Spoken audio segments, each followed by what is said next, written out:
Let's get ready to rumble! Making his way to your streaming device. He's the leader of Lakers World Order, bringing you his opinion on all things sports. Angry Lakers fan.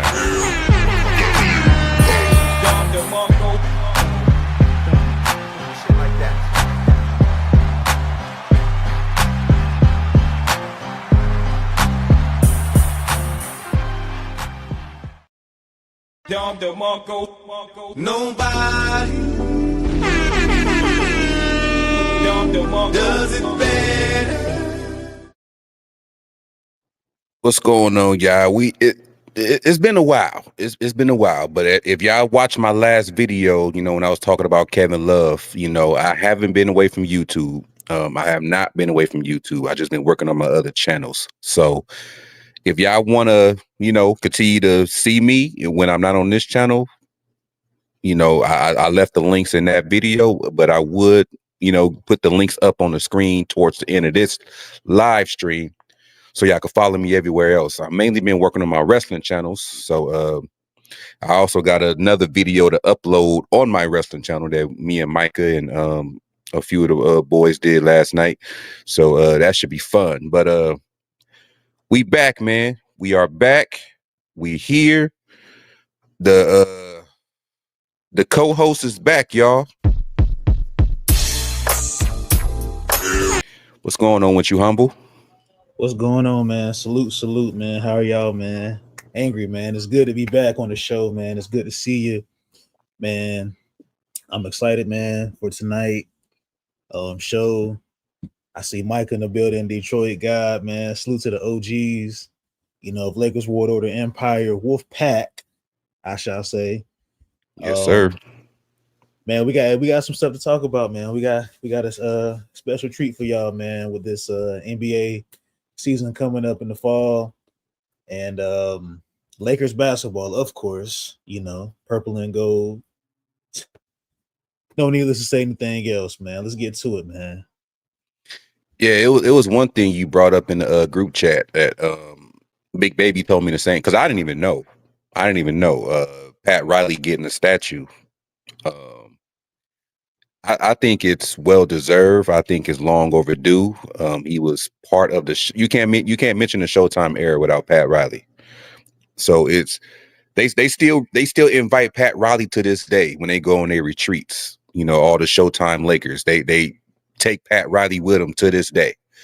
And I believe following him, we should get a Phil Jackson one too within the next few years, because he was very important in putting together a couple of short dynasties with the Lakers. He got a three-peat, and he went 3 other straight times, but won back-to-back within that 3 straight times. So Phil Jackson deserves one too, but that's neither here or there. It's about Pat Riley, man.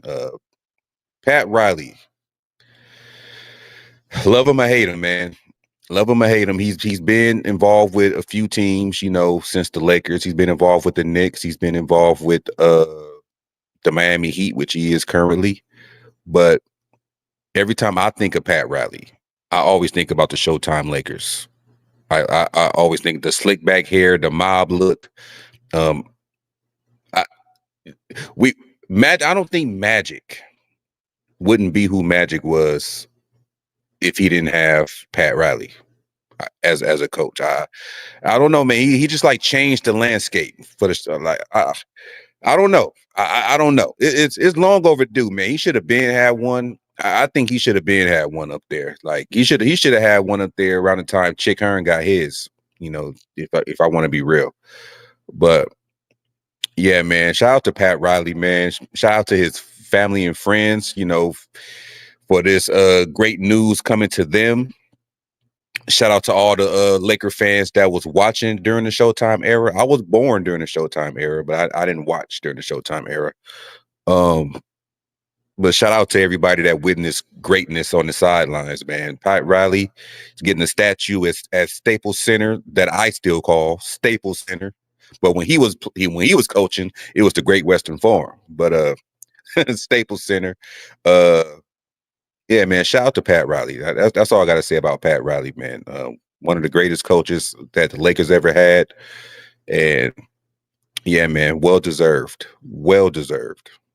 I just wish he wasn't part of the Miami Heat, but hey, it is what it is. Salute Trey all day. Salute Sean. Salute, y'all. Yeah, man. Pat Riley, man, congrats to him, on, getting his statue. I don't know what took the Lakers so long, but definitely well deserved for Pat Riley. I think it's like you said, Phil Jackson. I think he also deserves a statue as well. Outside of Crypto Arena, what we used to call Staples Center, above our icons. But man, it's really gonna be nice to see, that Pat Riley will be in fully guaranteed imprinted in Los Angeles Laker lore. Man, it's good to see that. Like you said, I hate that he's in Miami. It feels like he's a Miami Heat lifer, but we know deep down inside that if you know Laker history, that he's a Laker. And if there's no Magic, there's no Pat Riley, there's no Magic Johnson, in Showtime. But yeah, Angry Man, let's get the party started, man. I'm excited, man, to get back. Doing the show with y'all. Yeah, man, it's been a hiatus, man. It feels good to be live. I'm gonna tell y'all a secret, man, about this channel. Okay, I hate doing videos for this channel. Like, I'd rather be on this channel going live, but a lot of times I don't have the time, so I'll just make a quick video. The videos don't get that much traction. Like, people want to see this channel go live, I see. So my apologies to y'all. I've been trying to get work stuff going, because in case y'all didn't know, man, I will be starting a new job on the 20th, and Congrats. I appreciate that, man. It's gonna be more pay, more hours. But the thing is, that's up in the air right now, is I don't know if I'm going to be working overnight or if I'm going to be working first shift. I don't know yet. I had a interview for first shift yesterday, so it's through the same company, but I don't know if I'm gonna be starting my overnight shift, which I already got set in stone, or if I'm gonna be starting the morning shift. So hopefully they tell me by Monday at least, because I'm supposed to start Wednesday for the night shift. So, but just letting y'all know ahead of time, because when one of these schedules happen, going live is gonna be different for me. You may still see guys like Humble and Lakers All Day and whoever else want to come up here, but as far as me, it's gonna be different with me if my schedule changes drastically. But just letting y'all know ahead of time. But yeah, man, we about to get into the schedule, man. I know. Well, we got Sean. What up, Sean? Yo, man, what's up? Sean, what up? Congratulations on getting to the job. Hey, man, appreciate it, bro. Appreciate it. More money coming to the house. I appreciate that, man. So let me ask you this, Angry, before we get started. What would you rather work, like first shift or night shift? If I had a choice, I'm obviously picking morning shift, because I'd like to get my 8 hours out the way. Same. But the pro with the overnight shift, the one I'm set in stone for, is I'm gonna get a 5% pay increase because I'm working overnight. So if I don't get the morning shift, at least I can say I'm getting paid more by working overnight. Gotcha. It's just hard for me to sleep during the day. That's the only thing I hate. Yeah, I think I'm same here. Like, it is hard to sleep, throughout the day. It's like your body has to get like really adjusted, just like because you up all night and then you're constantly moving, and then when you get home or whatnot, you gotta get yourself adjusted to go take a nap or go to sleep for a certain amount of hours, and you back up doing the same thing again. So, hey, man, if it was me, I'd probably do the first shift, but like you said, you got a full guarantee spot to get that 5% pay increase. So I see it as a win-win for me. Yeah, because the night shift is set in stone. Like there's a start date for that already. But the morning shift, I don't know if I got it yet because I just did the interview yesterday.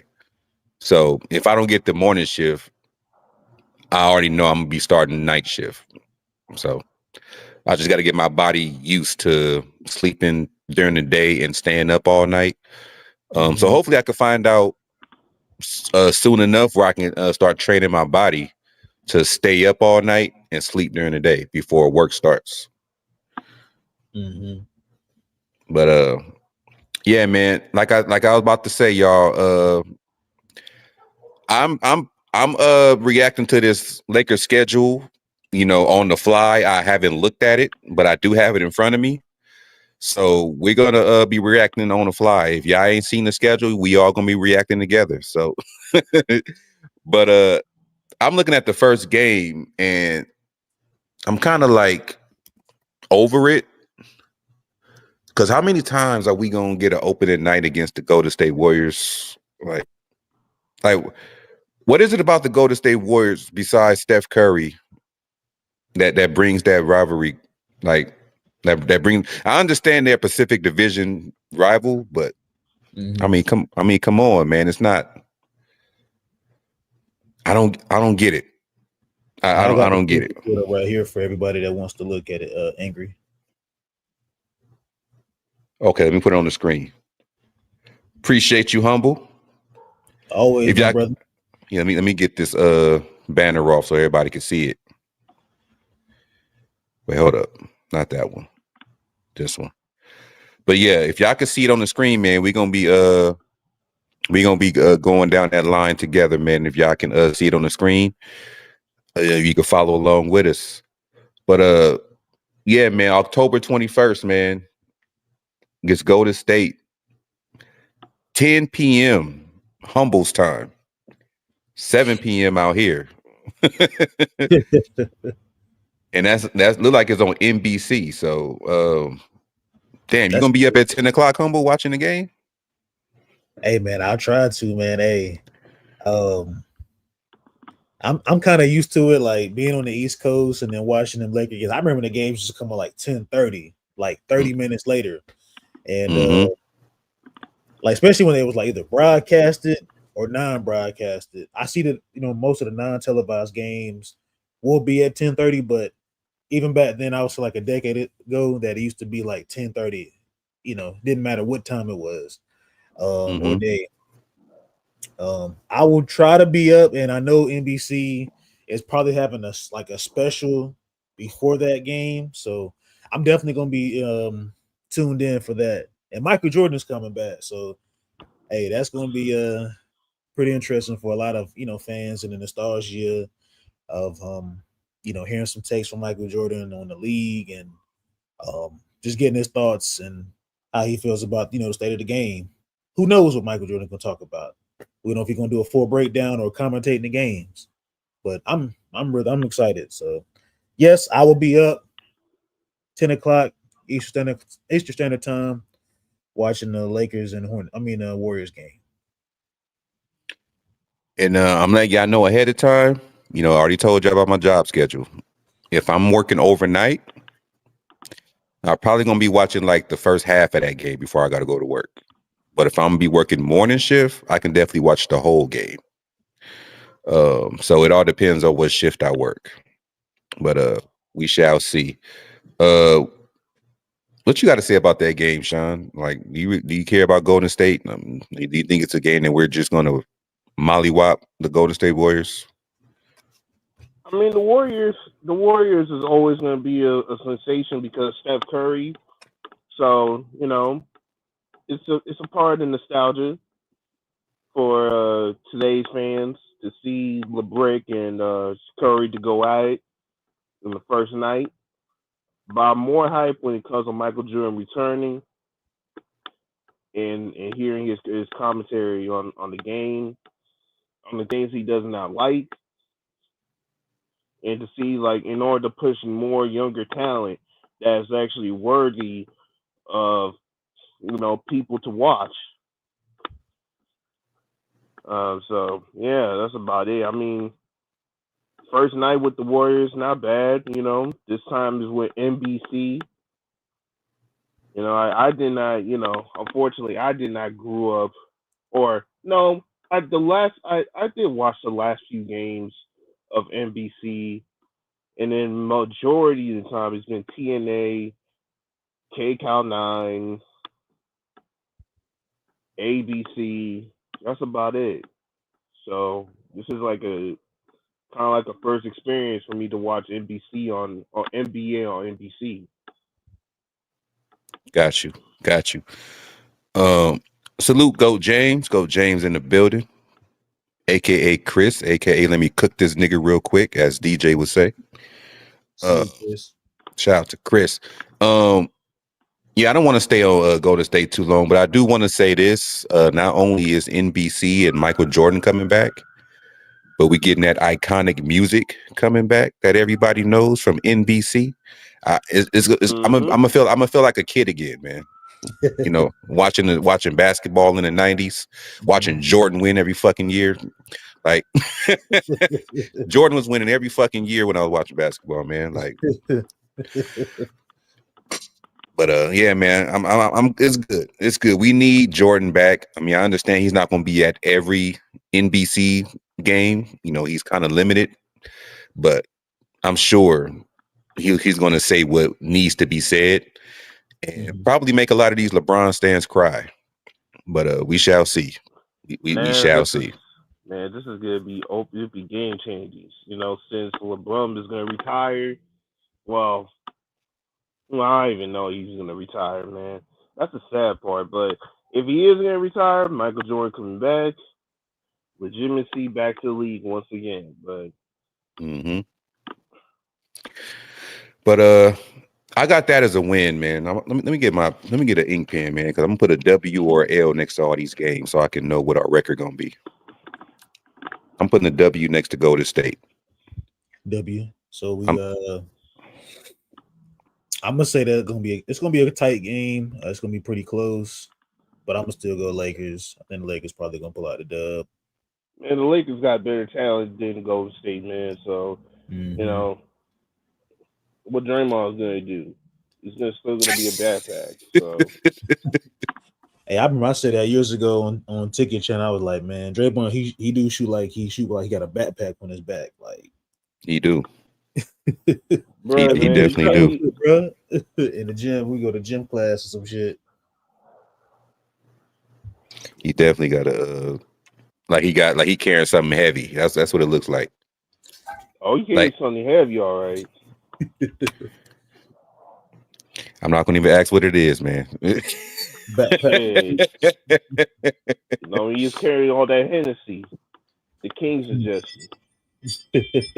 What's up, EQ? He said 6-4 in the first 10 games, but I don't know. I'm gonna see if I share your thoughts. I'm live. I'm reacting to this live. Like I'm this is my first time looking at the schedule. So EQ said he got 6-4 in the first 10 games. So we're gonna see if I agree with him or if I don't, or if I think we're gonna lose more or win more. I don't know yet. But to hell with Golden State.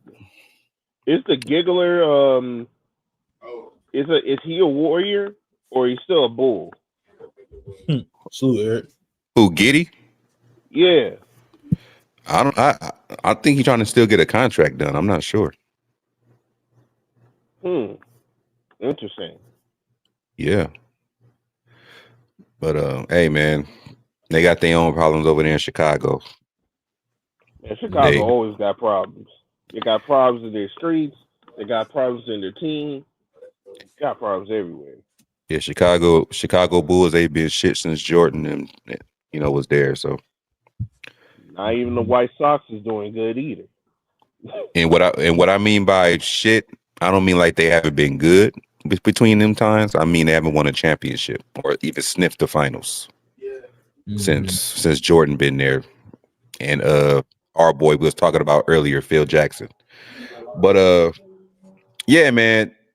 Next game, man. This game should have been the game one, in my opinion. Because there's supposed to be a rematch. Like against the Minnesota Timberwolves, man. Game 2. That should have been game 1. It's more star studded. It's a better team. Mm-hmm. We lost to them in the first round. Like this should have been game 1 to me, but game 2, Minnesota Timberwolves, man. It's going to be on Prime TV. On I think it's Amazon Prime. Yeah, Prime. Yes, Amazon Prime. Minnesota Timberwolves. Yeah. That's gonna be a tough one, Angry and Sean. I'm gonna let y'all speak y'all, piece on that, y'all opinion on how that game goes, and then I'll give my thoughts on how I feel about game 2, which will be Friday, October 24th. Man, the Lakers are gonna win against Minnesota. Yeah, Lakers gonna win. They're gonna win, man. Yeah, 2-0. 2-0 easy. And let me explain why. Okay. Anthony Edwards right now, his game is absolutely atrocious. There's nothing to worry about. And that's all you need to know. Mm-hmm. He says nothing to worry about. There's nothing to worry about. If it was like years ago, that would be something to worry about. Right now, nah. Dude can shoot. As long as Anthony Edwards shoot threes, we're good. Let him shoot some threes and ruin his team. Mm-hmm. Speaking of shooting threes, man, what's his name? The Frenchman. He been working with Lethal Shooter, man. I don't mean nothing. He might become a stretch big this upcoming season. Who knows, man? It's gonna be tough to guard him if he hitting them threes, man. Nigga got like an 8-foot wingspan. You out there hitting threes too? It's gonna be tough, man. I actually hope he do become a stretch big, because that'll keep him out the paint. So, because he's still an excellent rebounder. He's still an excellent, a paint presence. So if he's shooting more threes, that'll probably be less offensive rebounds for them. So nah, man, I don't fear the Frenchman, aka croissant, the soft croissant. I'm not fearing him, man. Like the dude, he's the most overrated defender ever. Ever. Ever. I'm sorry, man. Ever. Yes. Yeah, go James. I'm talking about Rudy Gobert. He working with Lethal Shooter. Yeah, Rudy Gobert, the soft croissant, aka light skinned muppet. He's the most overrated defender in NBA history.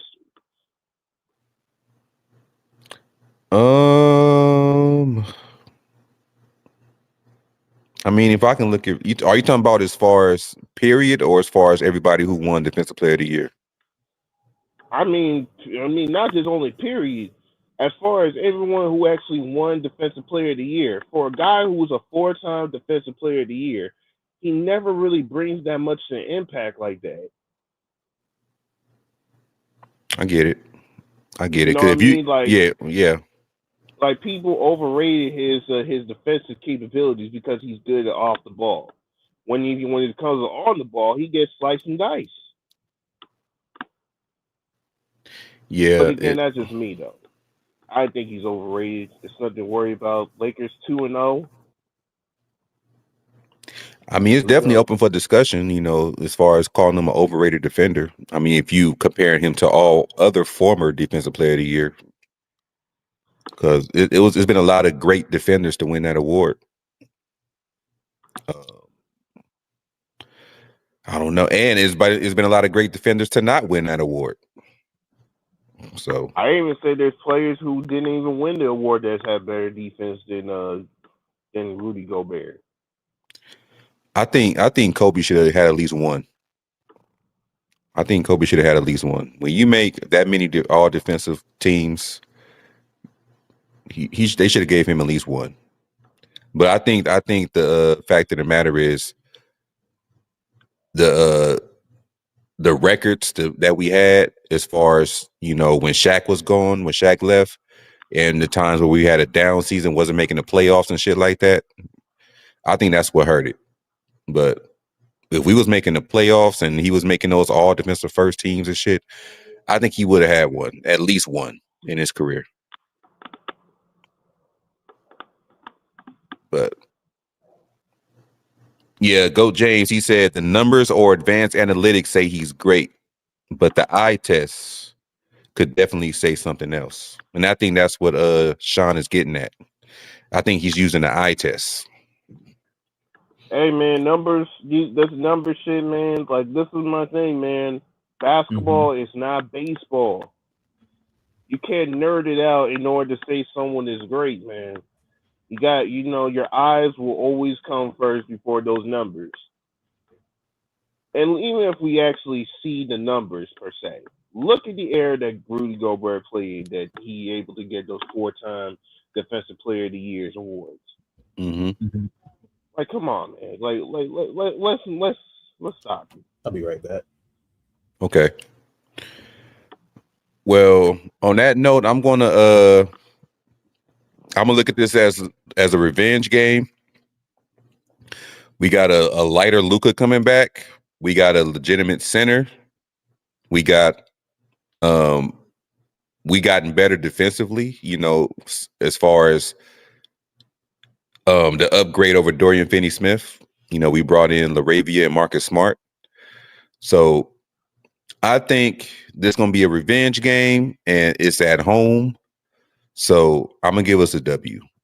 And it's not a back-to-back. We're going to have 3 days from the first game until we play again. So it's at home. We don't have to leave the city. We ain't got to leave the state. And we're going to be fresh for Friday. So I'll take that as a W against Minnesota. Okay. I got Minnesota. So next one we're still in California, but we're traveling to Sacramento. So I'm gonna say about that Minnesota game. I think we'll probably lose that game. Okay, so so your record is 1-1. Yep. Okay, I got 2-0 so far. I'm gonna say this about Sacramento, man. Like, no matter what kind of squad they got, their crowd always makes it tough for us. Like cowbells. Yeah, I if I have to give my first L, it might be against Sacramento. That's interesting. It might be against Sacramento and not just because they're that good, but because when you have a crowd like that, they can enhance you to be more focused and take us out. And you got not Dorian Finney, but you got Dennis Schroeder over there, a former Laker who might want to get revenge. You still got fucking the mid-range assassin and DeMar DeRozan. You still got Zach LaVine. There's talks of Russell Westbrook probably going over there. I mean, of course, you still got Sabonis. Like they got a squad over there, man. So if I have to get my first L, like just because of the crowd, because they love for us to lose to them. So I would say my first L will probably go to Sacramento. Okay. Yeah. I'll say we'll probably win that game, Angry. Okay. So the Lakers will be 2-1. So we both got 2-1 so far, just in a different order. Yep. What you got, Sean? 3-0, man. 3-0. Oh, Sean got 3-0. 3-0. The Lakers are going to win against Sacramento Kings, and that's it. I mean, Sacramento Kings ain't really doing that much different like they did last year, except getting knocked out of the first round or missed the playoffs. So, I mean, it's nothing to worry about. And I'm gonna actually keep this the schedule, because when the games come, I want to know if I had us winning or losing, so I can know how I'm gonna be going into the game. So I'm gonna make sure I keep this schedule, handy, so I can know that I got us winning against Golden State in Minnesota, but losing to Sacramento. I would love to be proven wrong and be 3-0 like Sean is predicting. I would love to be proven wrong. I would love it. Let's go 3-0. I love it. But it's just something about Sacramento, man. Like, I think they fans gonna be into it. Yeah, I see it as like it's gonna be a tough road game for the Lakers. I mean, that Sacramento crowd is pretty tough, man, and I think the Lakers will prevail. And I think they'll get over the hump, man, beating Sacramento. So, well, I hope you're right, Humble. Mm-hmm. I really hope you're right. I hope you and Sean is right. SMT, shout out to SMT Media Network. Y'all go check him out, man. Cavaliers fan over there. I think he loves all the Cleveland teams, if I'm not mistaken. But yeah, y'all go check him out, man. He know his shit, man. That's Sneed, my boy Sneed. Sean is always over there on the panel. Shout out to Sean, talking his shit over there. I was being nice when I gave him that tribute with Miami bricks, but after that, that's the last time, man. That's the last time.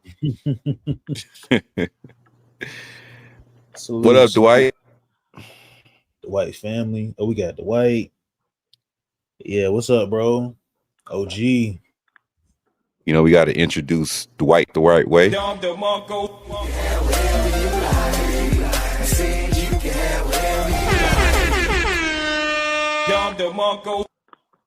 Stacks on deck.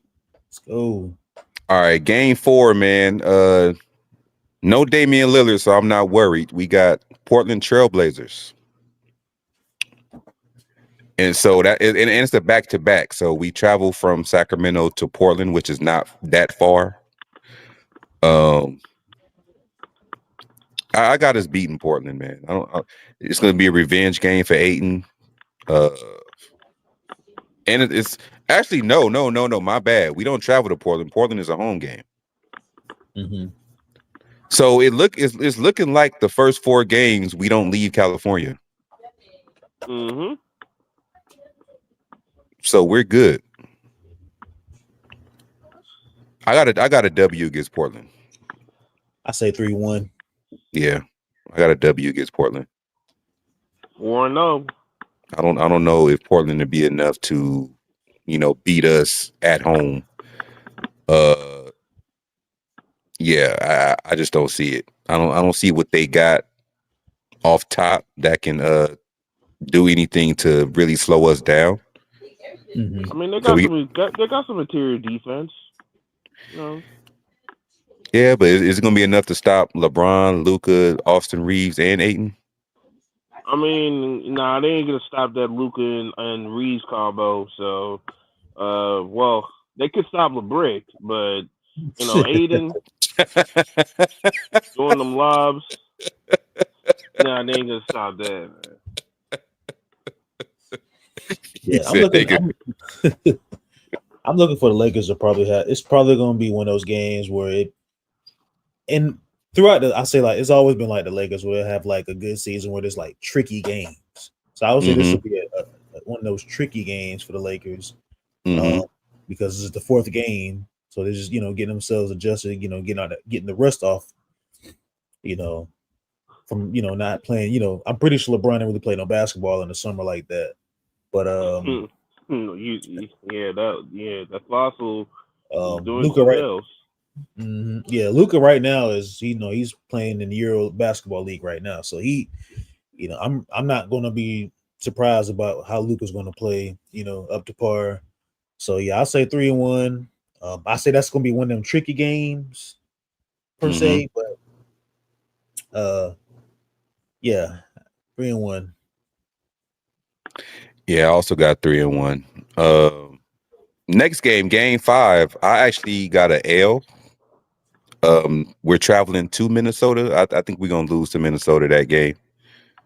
I don't think, according to my record, I don't think Anthony Edwards is gonna go down 0-2 against the Lakers. And that Minnesota home crowd, that they're gonna be into it, man. They're gonna want to whoop the Lakers because they know that they just did it in the playoffs. So they're gonna be ready. That crowd gonna be ready. So against Minnesota, Game 5, I got the Lakers taking the L. Angry, I have to respectfully disagree with you, brother. Uh-oh. I hope I'm wrong, man. And you my brother, so I'm gonna go say 4-1. I think the Lakers is gonna win in Minnesota. I hope you're right. I really do. Like, I really, if it was up to me, man, we'd be 5-0 right now. Yeah, even though it was crazy because like the second game of the season is against Minnesota at home. I think teams like Minnesota, they play motivated on the road, and playing in Los Angeles on Prime, Amazon Prime, for example, no sponsorship whatsoever, but I think they'll probably beat the Lakers at home. And then I had the Lakers getting their revenge back at their home on ESPN as a televised game on the 29th of October, which is a Wednesday.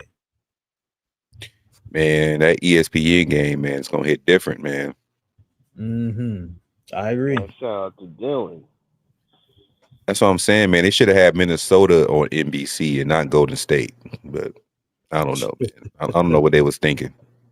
I really don't. But what you got, Sean? What you got? You got a dub or an L against at Minnesota? At Minnesota, I think it might be an L. I'll give that one an L. So like a 4-1. 4-1. Okay. Yeah. Now I'm gauging off because of Luka, Reaves, and how the other players interact with them, excluding LeBron. So that's why I'm giving this a 4-1. I'm not judging because this whole team and LeBron is gonna do some effort. Nah. I'm judging all based on the younger talent and guys who in their chemistry, excluding LeBron, because at the end of the day, that dude's a fossil and he ain't gonna change nothing. So as long they are doing good, yeah, I think the Lakers will have an amazing start. 4-1, maybe 5-0, but as far as like away games in the history that I saw for the past 7 years, the Lakers are not really a good away type of team like that. They're like a mixed bag. So 4-1 is a safe spot. Well, like I said, man, I hope you and Humble are right because y'all record is better than mine. I got us 3-2. I would love to be 4-1. I would. 5-0 is even better. So I hope y'all right. I really do. I want us to win every fucking game.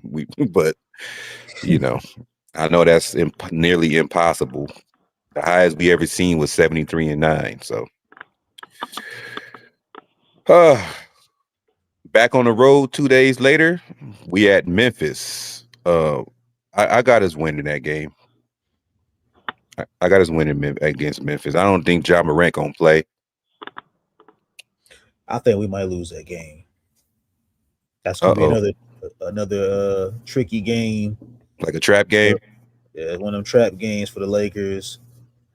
It's Halloween. Was it? Yeah, October 31st. Amazon Prime. I think it's gonna be one of those games where it's gonna be a trap game for the Lakers, and I'm gonna say we go 4-2. It's crazy. Because we got the same record, Humble. Just the L's are in different spots. I got us 4-2. Yeah, I gotta because last time I checked, man, I don't know. I don't know if I mean, didn't they got rid of what's his name? He went over there to Orlando. KCP. Yeah, they got KCP now, right? Yeah, they got KCP. So they got older. Yeah, a little more experience, some veteran presence on the roster. Yeah, I mean, I don't know. I think that can be a game where Luka can go off. I don't see nobody that's able to guard Luka like that. Mm-hmm. That's also could be a game where fucking Aiden can go off because he can probably get easy lobs from Luka.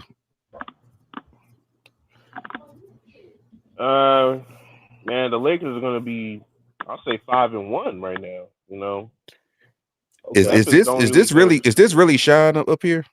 Sean yeah, got the Lakers 5-1 with a hey, guy I'm that he bringing hates. 5-1. Hey, man, hey, I have to learn from Seth Rollins, man. You know, even though I hate that person, I still gotta work with him. So, you know, for this one, yeah, Memphis don't really have enough players that is going to stop the Lakers anyway, and they're Mhm. in the cusp of rebuilding. Ja Morant might be out there because you know they want him to be out there, so they're just like, hey, let's make our team trash, and just wait for those draft picks. So yeah, Yeah. 5-1. 5-1. Okay. Okay, 5-1. Hey, like I said, I hope you're right. I'll take 5-1 over my 4-2. The next game, man. This should be a dub. It's like what 2 days away after that. We going back home to face Miami. I mean, I really don't see why we don't win this game. Miami don't have nearly enough to stop what we got, but we have the people to stop what they got. So I don't see why this wouldn't be a W against Miami. So I got a W against Miami. Against Miami. Yeah.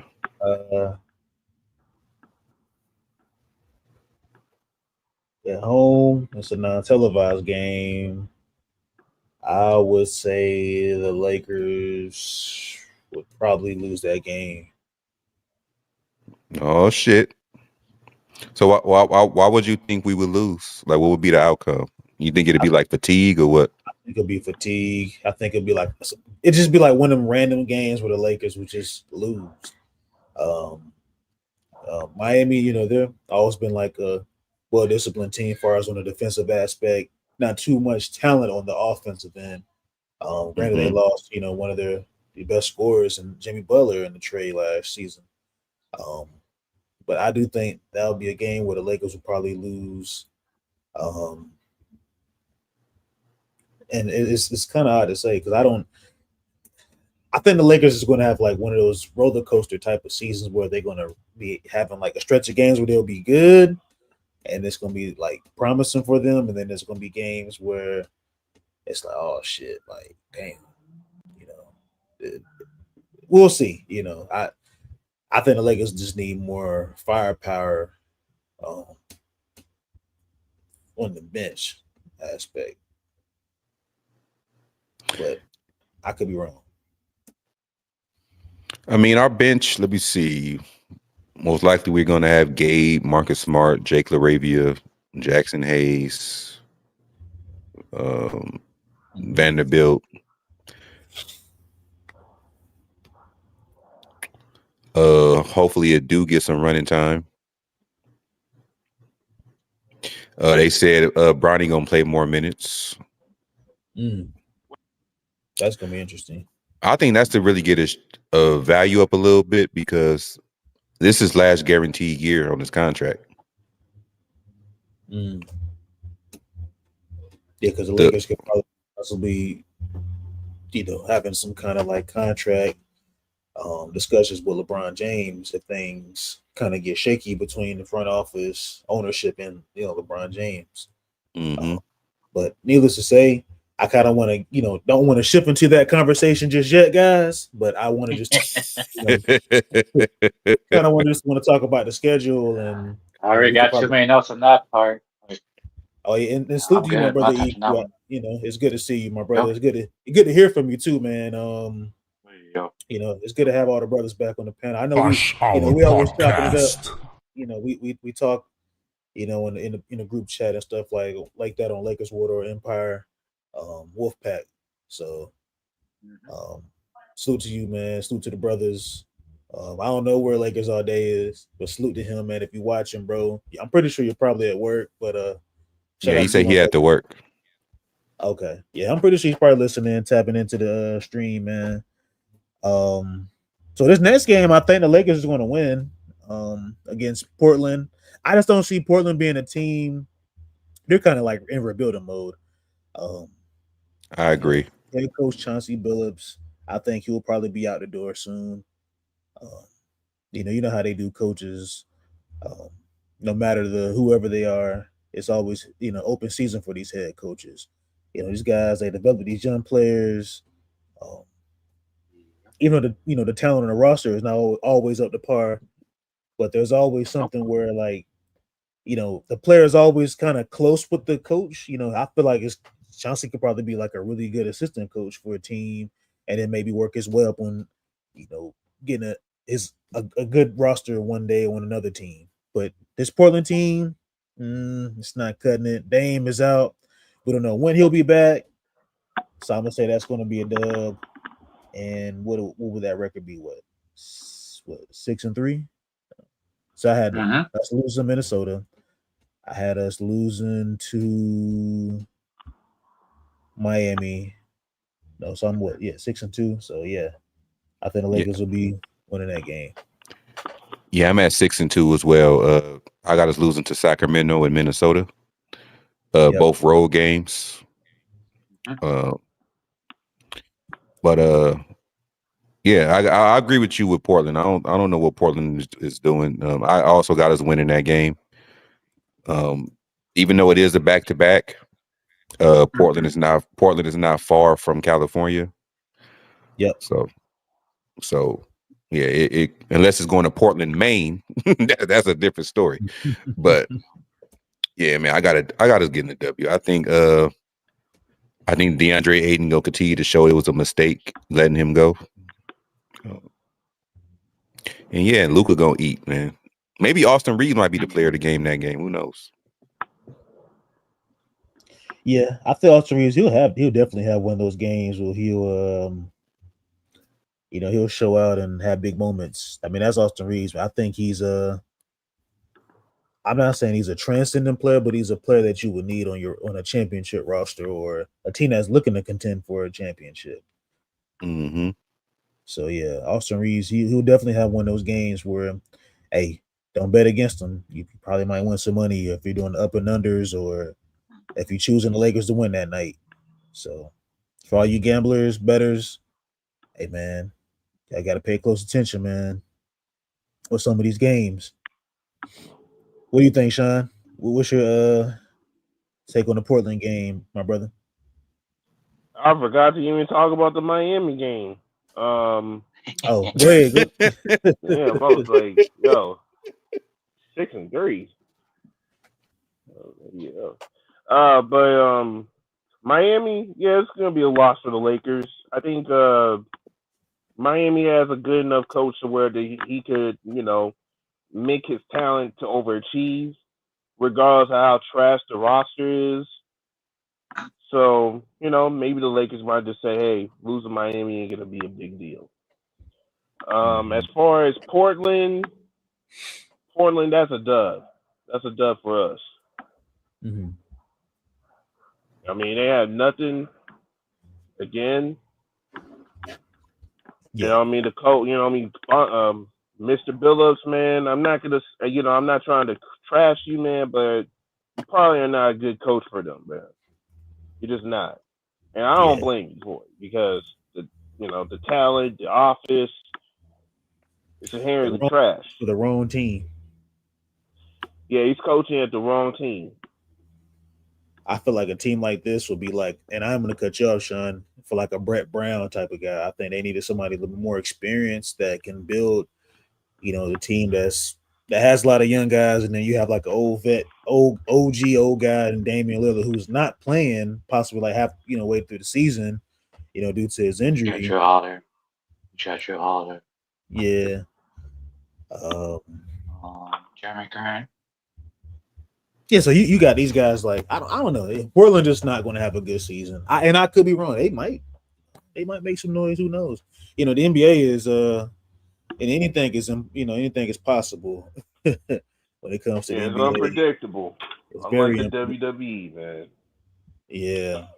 Yeah, anybody could turn up at any point. Yep. You just never know. I just think about like how, and I know it's the past, but remember when the Utah Jazz had that 1 year? It was like 2022 season where they started off like really good. It was like number 1 seed in the West, and people was like, "Man, come on, there's no way Utah Jazz is like that." Like we talking a young Walker Kessler and what's his name, Jordan Clarkson and Markkinen and what's his name, Colin Sexton. Like these dudes was balling out, bro. Like they was balling and they just collapsed like mid-season, and they traded they traded Malik Beasley and they got rid of some of their players to their contracts and they sent them to the Lakers. So I think one of these random teams in the West is probably going to surprise us, and I'm going to say San Antonio will probably beat the Lakers. I had an L for San Antonio too. I just think that it's Wemby is a monk now, so he's he got them healing spiritual powers going on. So plus San Antonio is looking good right now. And add to that, yeah. Wemby, I think he's soaking up a lot of information, from the OGs and stuff like that came before him. Like I'm seeing him, he's working out and getting some notes and knowledge from Kevin Garnett, which was a tough NBA competitor, NBA champion, I would say, probably one of the best power forwards of all time. Man, I'm pretty sure he's got some game from Tim Duncan, who's probably the greatest power forward of all time in my eye. Man, he's getting game for both of those guys. Man, Tim Duncan is giving him lessons for free. Duncan Robinson, man, like for a guy like Wemby, he's probably getting all this knowledge, man, and he seemed like a disciplined, a well-disciplined kid, and that can wreak havoc in the league, and we shall see. I'm sure Popovich, made some calls to Duncan and David Robinson to work with him. I'm sure he made some calls. Man, the overseas basketball players, man, they really wanted to study that craft, unlike our players over here. But anyway, Yeah. So what you got, Sean, on the San Antonio game? Man, the Lakers are gonna lose against San Antonio. Yep. That's okay. 6-3. Yep. I got 6-3 right now. And this is where I want to know what EQ got, because we on the 10th game. He said he had a 6-4 in the first 10 games. So yep. Right. I want to know the teams that you got us losing to, the 4 teams you got us losing to at this point. Sacramento, Minnesota. Interesting. Atlanta and San Antonio. So we got the same L's. Yeah. Yeah, I say Atlanta did lose as well. Yep. I think I had 6-3 too. At Atlanta, I don't know. That's like another Laker town to me. Hey. It's more Laker fans there than Hawks fans. Man, but Trae Young's been tearing them up. Yeah. As I'm looking at this away, because it's like I said, there's going to be some stretch of games where I feel like the Lakers is going to have a hard time throughout the season. That's why I said, like, as a fan, we shouldn't be frustrated. We just got to let them, if the Lakers, if they are who they say they are, and they contend. Don't mind losing early in the season, but then when it comes to late in the season, then you lose, then your seeding goes down pretty much. Mm-hmm. I'll go ahead. Oh no, I was just about to say that. And that game starts a 5-game road trip. Yep. Yep. Atlanta. Then you're gonna be in, my neck of the woods in Charlotte. Oklahoma City, New Orleans. Shit, you might be at the game. You never know. I was looking at some tickets the other day, and I'm possibly, might hit downtown, man. Might have to go see a game, man, this year. I ain't been to a game in years. Got LaMelo Ball going against Luka. That'd be great. They got ball. Yeah, Oklahoma right now. City, that game. Oh, go ahead, Sean. Right now, so far, the Lakers have a chance to win 7 out of 10 games. You know, what I mean, in their season, the first 7 out of their first 10 games, which is actually surprisingly good. You know, coming from a guy who actually has the animosity for Sonny Lick on it, but it is what it is. Yeah, I got us 7-3 the first 10 games. I got us losing to in Sacramento, Minnesota at Minnesota, and losing to the Spurs at home. But I got a 7-3 the first 10 games. It's very possible with this team right that we got now. I mean, Luka in the line against Trae Young, that's gonna be interesting. I got us losing to Minnesota. I got losing the. And who I have? I think. Who did I have? Who did I pick for us to lose to? I don't know. I forgot. You said Miami? Yeah, you said Miami. You said Miami, Minnesota, and San Antonio. Yeah. So right now, what was that 6-3? Yeah, if you didn't pick a winner or loser for Atlanta. Damn, I might say 6-4, man. Wait, what? I think we might lose to Atlanta. Yeah, I mean, it's very possible. It's very possible. I'm just looking at it as, Atlanta being a Lakers town, and we can go out there and ball out, but it's very possible for us to lose. I think it's one of those seasons where it's just like Lakers always do these. I'll go ahead, Eric. My fault. I mean, just imagine if Luka was a Hawk and Trae Young was a Maverick. It would have been well reversed. We would have had Trae Young on the team right now. I think Trae Young, he's probably playing for that contract, like long-term contract with Atlanta. Of course. That's all he does. And I like Trae Young. I mean, the Hawks is my second favorite team. I love Trae Young. I hope he does ball out. Not against us, though, but I hope he does ball out and get the contract that he needs. Dwight has a question. Okay, yeah, we can answer some questions, man. We can pause on the schedule. I still want to cook on the schedule for just a tad bit, and then probably could just skip some of these games or something like that, and just after the go to the second half of the season. But he said Austin Reaves is the clown, talking about he wants a Tyler Hero deal. What's y'all opinion? Wait, but who's the clown? Austin Reaves or Tyler Hero? Austin Reaves is the clown. Because Tyler Hero ain't did shit. I mean, he kind of showed out in the NBA Finals against us, but they still lost.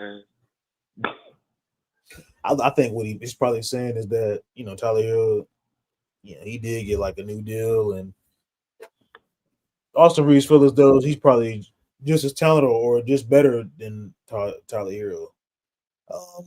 I mean, I personally think he's better than Tyler Hero.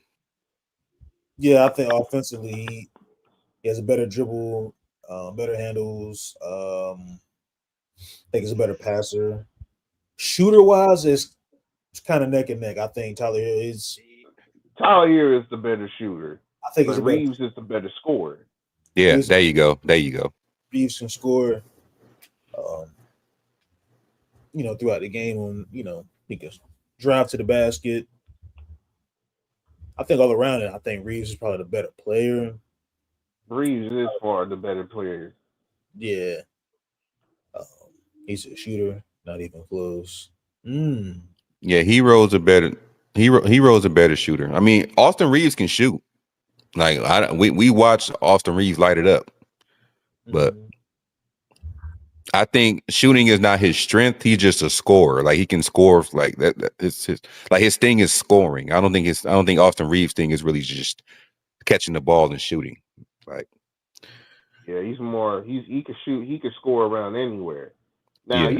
he could focus on shooting, and he probably could be good on it, but you know that's not his game. His game is more on the lines of just trying to score the mid range and making smart basketball plays. And that's what I would rather have that. I would rather have a 3-level scorer than just a shooter. Even if you shoot, even if you're making like in the high 40s, from three, I'd rather have a 3-level scorer than an elite 3-point shooter because you can score any kind of way. You can get your buckets from anywhere. That's just me. Everybody got their own preference, but that's just me. I'd rather have a player that can get their buckets from anywhere instead of just from one area, like just behind the like you only shooting from behind the line. That's gonna make us easier to guard because they know that's where you can shoot from. But when you scoring, It depends on the situation. yeah. I think it depends on the situation. There has to be the right fit for Hero and Austin Reaves. I just think Austin Reaves he could fit as a fourth or fifth best player. But if you're talking about like third best player, like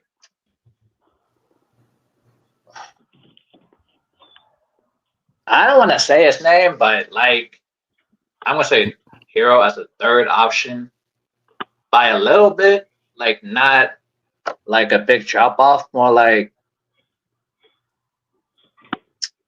what am I trying to say? You talking about like a third option on Miami?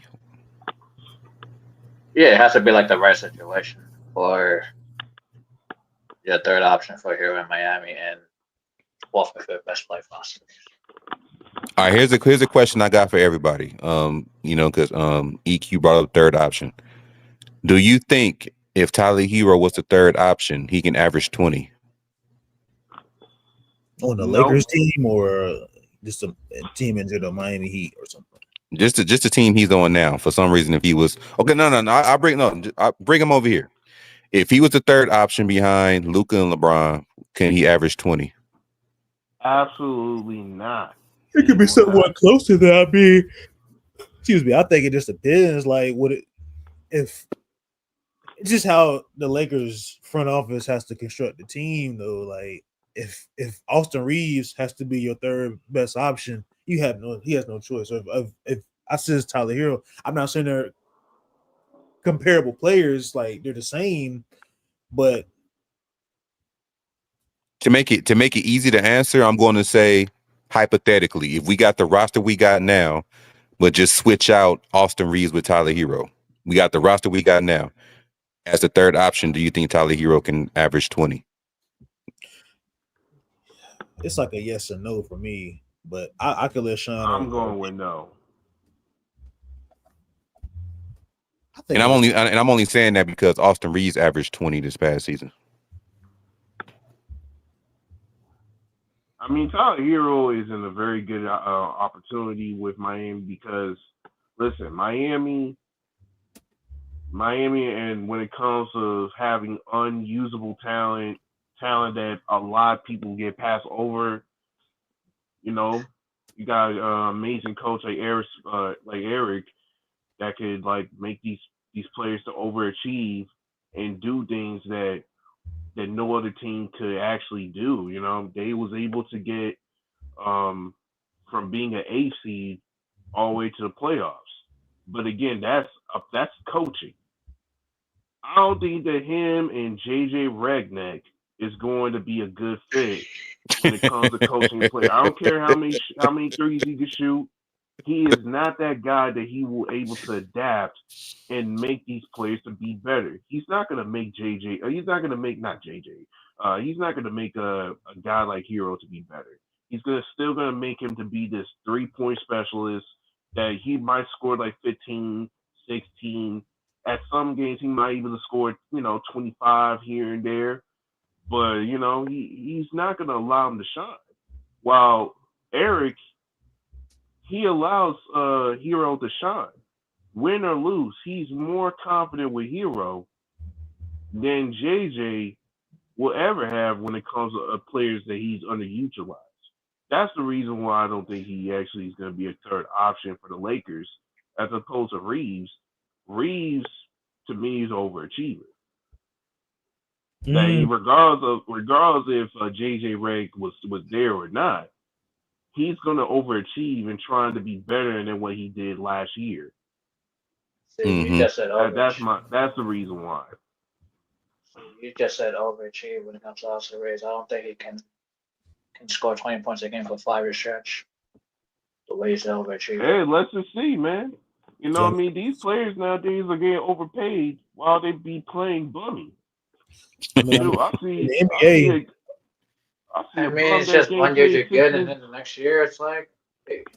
Nah. Majority of these players should not be earning about $60 million a year. I'm just keeping the one. Most of these guys are bums. I'm just keeping the one. I'm like, who? This guy's getting paid this amount of money for what? He has no accolades. He probably got maybe like a 30 game here and there, but that's about it. Mm-hmm. Well, a guy like Reaves, from our own standards, if we actually fall from the standards of the old, Reaves, you trying to get that much money, all right, nah, you ain't getting that. But in today's standards, yes, I think he actually deserved that much money. Because shit, if a bum is making $60 million, shit, he should get $60 million too. Sorry. I'm just keeping it away. Like, hey, you know what I mean? So hey, let me ask you, I didn't mean to cut you off, Sean, but let me ask you this though. And this is, this will be for the panel in the chat. What Austin Reaves will his $30 million a year, would he be making that on like a Golden State team or I'll say Denver or the Clippers or something like that. Well, Golden State stingy with their money, so I don't know about Golden State. Sure. I'll say Golden State. You think he'll be making as a first? I mean, not a first, obviously, Steph, but as a third option on Golden State, you think he'll be making the same amount? In Golden State situation, Reaves could be a second option for Steph. Well, that's exactly my point. Like Austin Reaves in certain teams, he's in a better situation. I feel as though Austin Reaves would be I think he'd be like a first or second option on like a team that's not contending. I mean, because I'm looking at like guys like Derek White, for example, right? Mm-hmm. Derek White makes $30 million a year and is a great two-way player. Austin, a great two-way. I mean, he's solid. I mean, Austin. Okay, he's a good defender, but two-way, that's pushing it. That's pushing it, man. Derek White, I think Derek White is a two-way player. Nah, man, that dude. I'm sorry, but Alien Head, he is a good defender. That's about it, man. Nah, Derek White be getting his on offense. He's not elite, but he be getting his. Yeah, I would say Derek White is he's not an elite scorer, but he's a really solid three-point shooter. And he plays defense. Derek White's great as a fourth or fifth best player on the team. Now, Austin, I would say, for example, is a really good offensive player, but I think he's a cone on defense. Plus, at $30 million, like for that, that's why I said I don't think the Lakers win a championship per se if you have Austin Reaves as your third option. Because I feel like the Lakers can find somebody that's better. Like there's a dominant ref somewhere, or the Lakers are probably like one or two pieces away to make some big moves or something. I don't know. I don't know who these moves are, but I just don't think Austin Reaves is that guy. A couple of pieces. Yeah. I think Jokic will love Austin Reaves. Man, Jokic will work with Austin Reaves. It'll be actually. See, I think. I mean, with Jokic's game though, Jokic requires more so like getting everybody else involved around the system, as against like for Luka, it's like Luka gets everybody involved in the system, but Luka's looking to like score. Like he's a scoring machine. So I think with Jokic he's a little more unselfish than Luka, and the gravity with the Jokic is that everybody is looking where he's like if he doesn't have at least no more than like 6-7 assists a game, or maybe close to a double, it's just a bad night for Jokic, and that's pretty much how you can what's the word for it? Contain the Denver Nuggets offensive game. So I think with him on Austin Reaves on the Nuggets, man, I think it would free up his game even more. I think it would also help Jokic a lot more too. Granted, we're not talking about the Nuggets with Jokic, but I think it would because Austin Reaves is a scorer. I think he'd be a second option over there. Over because Jamal Murray is always fucking hurt, and he's definitely gonna be scoring more than what's his face, the former dunk contest person. What's that nigga name? Eric Gordon. Yeah, they don't got Michael Porter Jr. no more. Yeah, who they got? They got Cam. What's his name? Cam Johnson. Yeah, and like what's his name? I forgot dude's name. Tim Hardaway Jr. Christian Brown. Yeah, I mean they got an interesting team though over there in Denver. I think Austin Reaves will become Jokic's best friend. Oh yeah, and he's gonna be he has a better leader, unlike LeBron. I think it would free up both. I think it would benefit both of those guys. I think it would. We'll be looking at Austin Reaves as like. I just feel like Austin Reaves would be like a great 6-man. He would. I would love him to be the 6th man now, but I know JJ Redick ain't gonna do it. No, I don't think Austin Reaves will do it either. Yeah, that too. Yeah, I think with Austin Reaves is him being a starter for the past. His representation is a headache. His representation is a headache.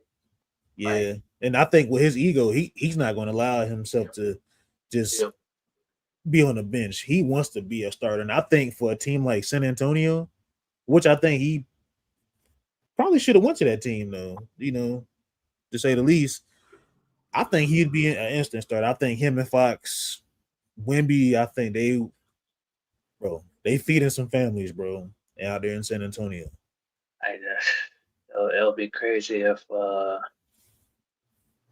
like you take Stephon Castle off that team, bro. I think Austin Reaves you bring somebody that's experienced, man. He's been in deep playoff runs. Yeah, Dave. I don't know. You take away Castle, their defense. It's not what it is. Like, I agree. SMT Media Network. He said Reaves wants to get paid with the Lakers or auditioning for another team. I think he wants to be a Laker, and I think Jovan Buha he talked about it the other day. I was looking at some Laker news on at work, and he brought it. He wants to be a Laker for life. But for knee pass. I was like, bro, I think he said knee pass. Yeah. If he got inside, he probably, no matter what team it is, somebody's going to be wanting to bring Austin Reaves. I just hope it'll be a situation. Okay. Where you fit in Brooklyn? Go ahead, Angry. Oh no, I was just about to say very quickly. It's just very risky allowing him to become a free agent. Yep, that's what I said. It's either you give him a role or you don't fit him. I mean, I don't know. Because I think it's one of them teams that's going to be like, hey, look, we might not got the money you're looking. Yeah, I mean, Brooklyn can give him they can give him. Man, Brooklyn is always have people to be in there. But hear me out, Sean, though. I think for Austin Reaves, and I don't know if this is like possible, but I think for a team that's wanting to compete for a champion, like one of them top West or East teams, they be like, hey, look, we don't have the money you're looking for, but we feel like we see you as a value asset to our team. And don't say Boston, please. Don't say Boston, please. Hey, we might as well get the Leprechauns included too. Are you talking about Austin Reaves going to Boston? Oh man, here we go.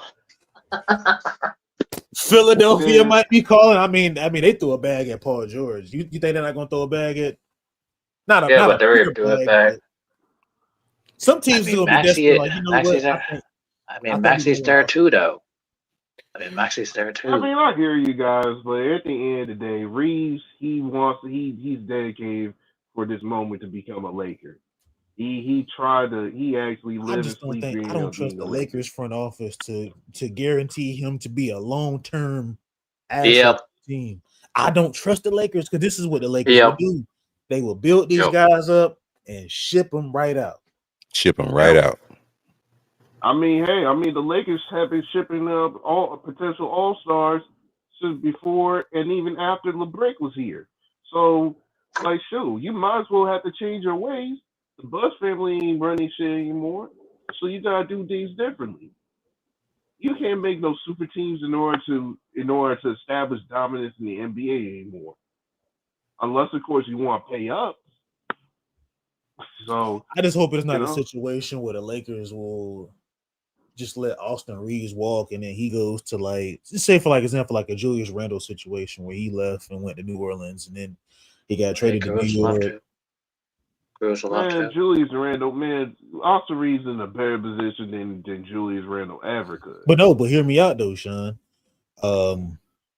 Julius Randle is also a talented player, and he went somewhere else, worked on his game. I think he's gotten way better since he went to New York. He worked on his conditioning too, and he still got shipped out. He's gotten better from the three ball. Nothing, man. The dude didn't even win nothing. He hasn't not win. Yeah, he hasn't improved anything, and Austin Reaves hasn't improved anything either, though, bro. We seen what happened in the playoff runs, bro. Like the past 3 seasons, like it was LeBron James 80, and then it was LeBron, and then Luka, and so I said they don't have a third best. They don't have a third best option. They have a bunch of 4th or 5th best players around the 2 stars. Mm-hmm. Like I think the Ayton pickup was decent because so is Ayton the 3rd best player? Man, I'm not saying the best player, but I'm saying like I think that was a good pickup. I mean, they gotta have a 3rd best player on this team other than they got no choice. Yeah, I agree, but I'm saying like it's gonna be Reaves. There really wasn't that many options as far as like big. So we really banking on Jackson Hayes. Because the Lakers they had no bigs last season. Yeah, ideally for us to be unstoppable, you got to have LeBron as your 3rd best player. Exactly. That's what we have to do. We have to demote that motherfucker, man. Because I'm just saying, like, if LeBron is LeBron, you know, if he's LeBron, and he's considered his skill set, consider him to be the 3rd best player on the team. Mm-hmm. That means we're going to be good because that means, of course, Luka is elevated and Austin Reaves or Ayton is elevated to where LeBron is the 3rd best. Not saying he's the 3rd option, but like the 3rd best player statistically. Mm-hmm. If his little ego will allow it. Yeah, not saying that he would be the 3rd option, but if he's like the 3rd best player, that means everybody made improvements over the summer. Man, I'll put him as a 3rd option. He's been looking like a 3rd option for the past 5 years, while his fossil ass looking for that scoring record. You say he's been looking like a 3rd option for the past few years. Bro, the dude wasted our season. He wasted nearly 2 seasons. And then when we go to the Western Conference Finals, I don't know about 2 seasons. All right, over like what? Like 2020, 2021. We did. Yeah, that's 4 years. That's 4 years. All right, that's good. That's 4 years. I think Bleacher Report, they had the Lakers winning like 50 games this season. So I mean, 2022 was disastrous, and oh gosh, I'll take 50 games. Yeah. That'd be good. I'll take 50 games. I think that is fair.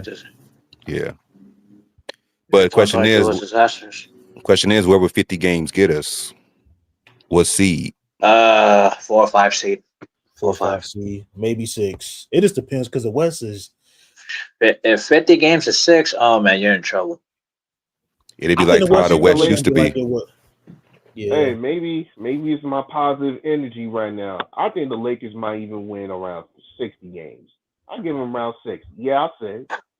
I hope you're right. My hating ass is saying that they're probably gonna win around 60 games. I hope you're right. I really do. Is gonna ruin us from the Western Conference Finals. I don't see no more than like 54 games. No more than 54 games. I think the Lakers. I mean, we'll be looking at man. like what, a 54-28 kind of season, I would say. I'm gonna say this. I don't expect for us to lose more than 32 games. I'm at 50 and 32 right now. At 50. I think we're gonna win at least 50. Whether it's above that or at that, I think we're gonna win at least 50. I say 53 and 29, or maybe 54 and 28. I think that's fair.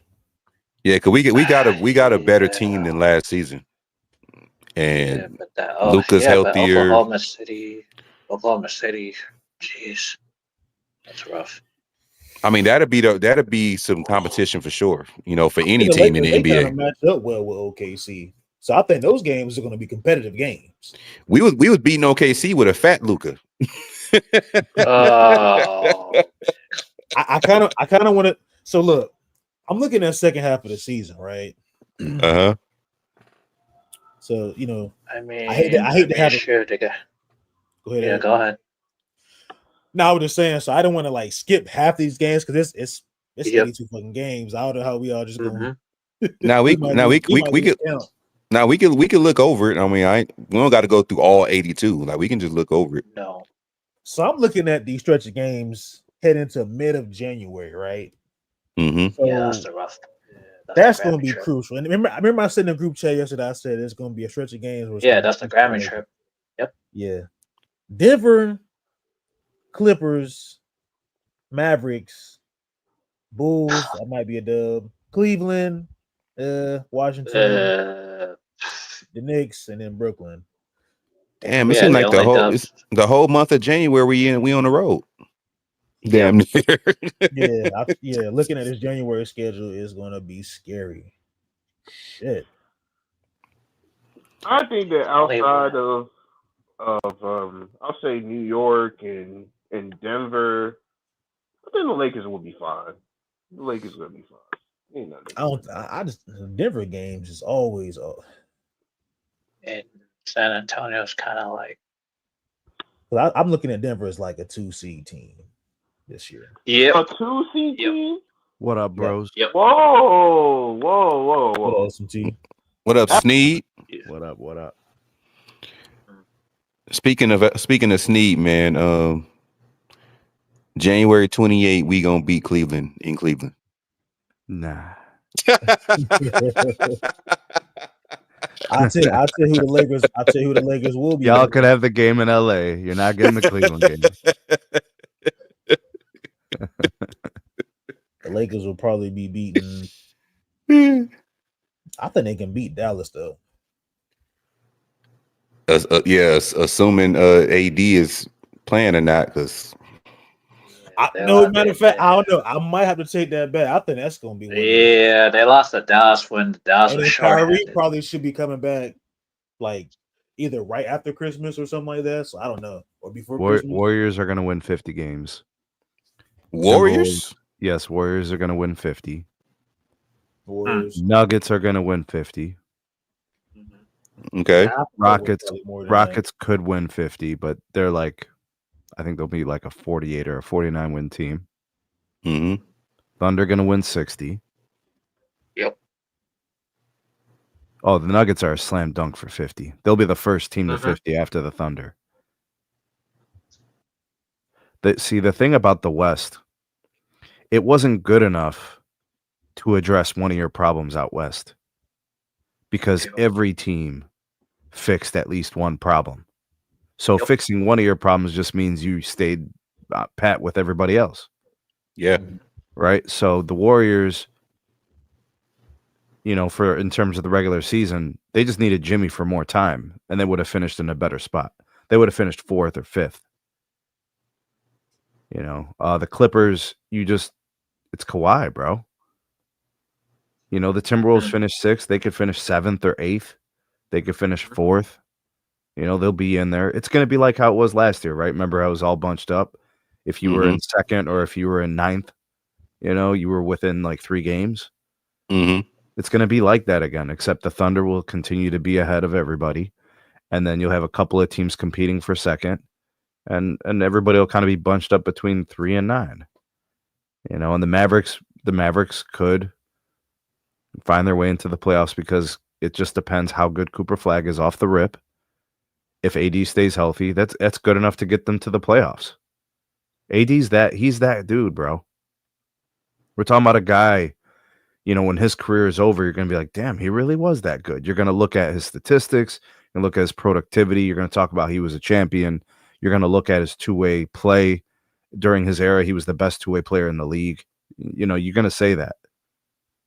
This guy was all NBA every year.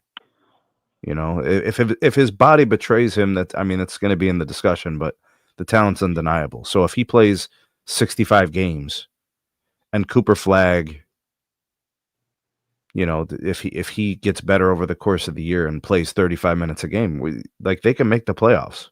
They still have a good enough squad to compete.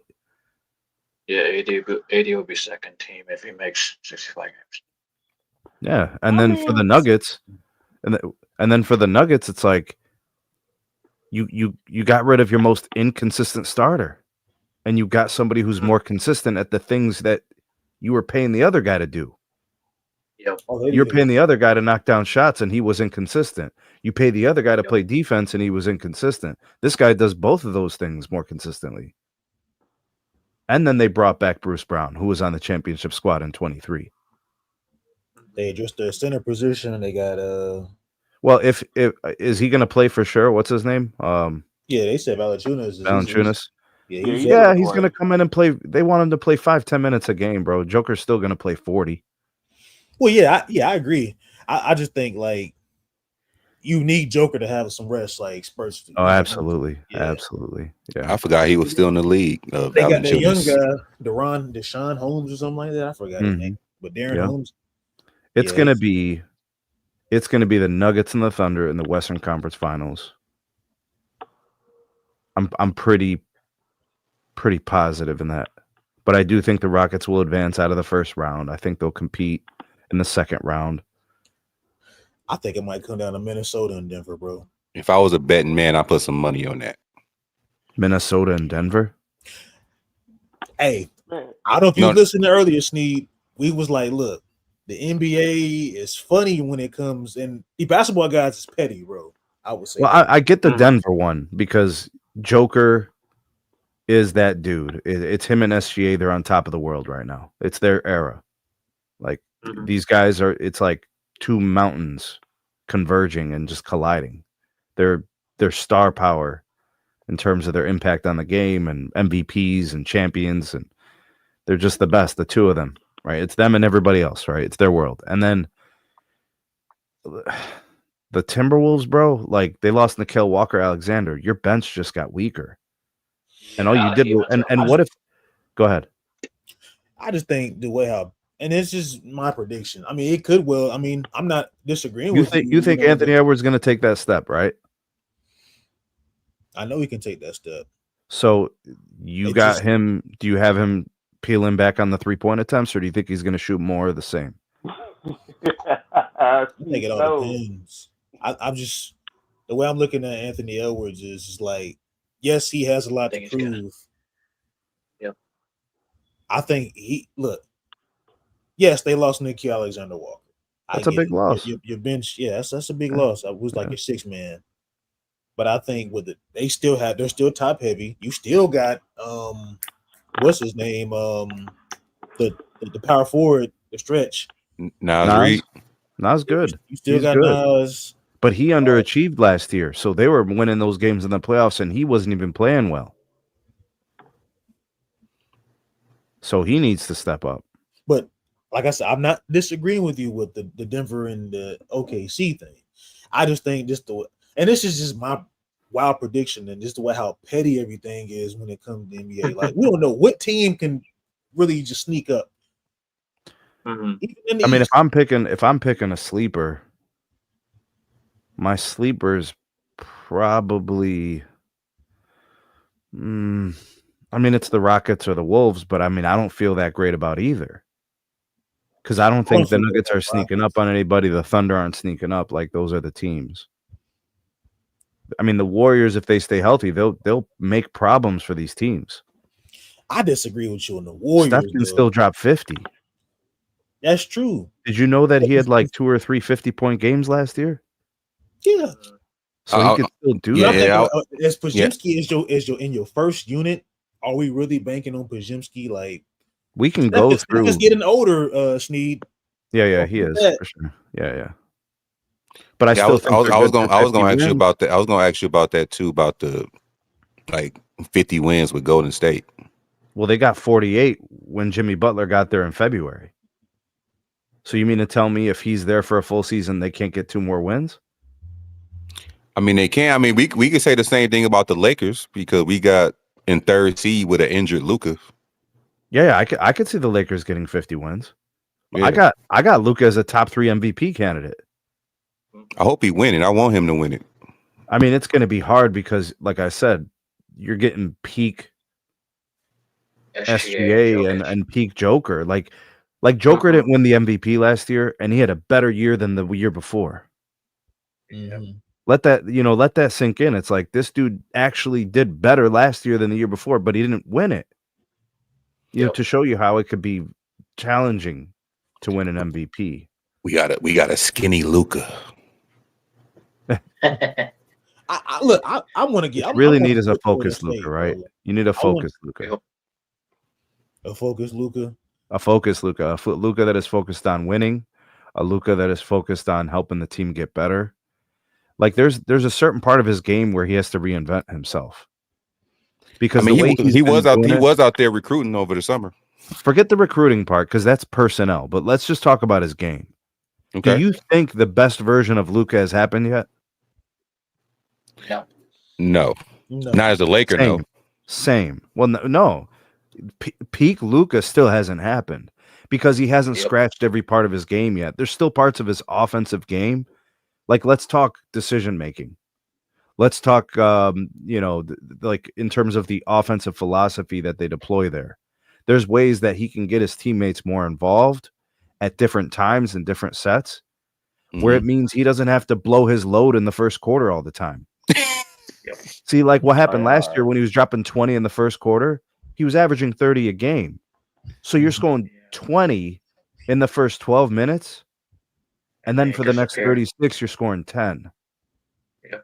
So he needs to consider some of those things to impact the game at different moments that you're called upon for different things.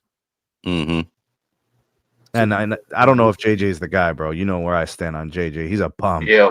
I mean, he's bottom quarter of the league when it comes to coaches. Yeah. You saw that in the playoffs, bro. He got coached off the floor from a guy you don't even know his name. You named the coach of the Timberwolves. I don't even know the coach of the Timberwolves at all. That's my point, dog. I want to piggyback with what Sneeze said. You know, we haven't really got to see what Luka's full potential is, and I'm sitting there thinking about this, Sneeze, because I'm like, he can't be at his peak right now. Like, I just feel like he's only just started basketball, like for a specific training, and I just feel like the real Luka, we all know, you know, what that looks like on the court, but I just don't know, man. Let's put it like this, Luka right? Luka is probably a Batman. I'll put it to you like this, bro. The reason why Kobe got better as he got older, it wasn't because he physically got better. He was physically falling apart, but he actually matured as a man. His mindset was changed, right? and his focus was different, and his intelligence was different. He was thinking. He became a thinking man. You see what I'm saying? Like number 8 Kobe was a demon, Yeah, but he number was. 24 Kobe was winning wars, was not focused only on Mhm. battles. Mm-hmm. See, sometimes you can't see certain things because you're not looking down the road far enough. Wait a minute. Can you repeat that one more time for people in the back? Like, 'cause that was a bar. Say that one more time for the people watching. I just said, please say that one more time. Sometimes when people are short-sighted, they're looking down the road. They don't really see like their destination. They only see the landmarks along the way. They're not really sure about where they're headed. It's the same thing. Another good analogy would be, you can't see the woods or the forest past the trees. You have to have your eyes on the prize, and you have to have this global perspective. I think a lot of the guys that you see ascend to these super elite levels, that was the mindset that they adopted, and they changed their philosophy and outlook on the game.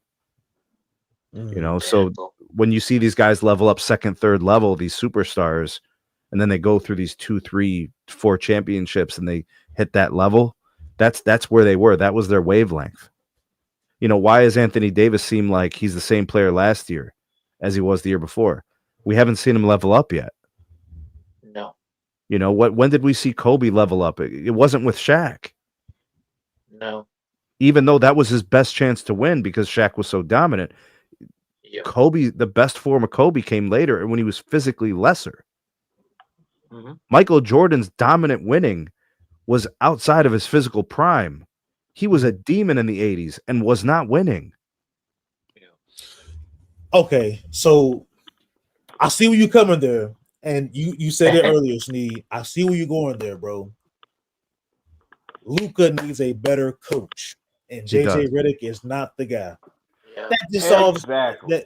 that just because I was like, It does, but what about so you're talking about the signal. Let me tell you about the receiver, right? You need it in order to receive the signal, you have to have the hardware, right? Mhm. He wasn't listening to Jason Kidd.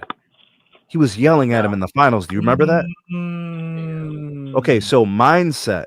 Luka has to mature. You can't do that, bro.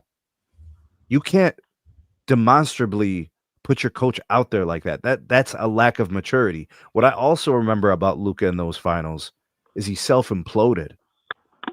Bro, he got fouled out of like 3 of those games. How? They weren't, bro, I swear to God, go back and watch those games. The refs were swallowing their whistles, begging him to stop fouling. And he refused. They fouled him out. Yeah, they did not want to, but he didn't. It was literally a maturity problem. He was self-imploding. He was like losing his cool. Precisely what JJ Redick does at like conferences and stuff like that. That same childish behavior. He's got to overcome those things and learn from them. I know he did. I know for a fact he did, because he's going to learn it's hard to get back to the finals. That is true. And he's going to cherish that moment. He's going to say, I got to get back there. I'll do whatever it takes. So who do y'all think would be the perfect coach for Luka? That's a good question. That I do not know, honestly.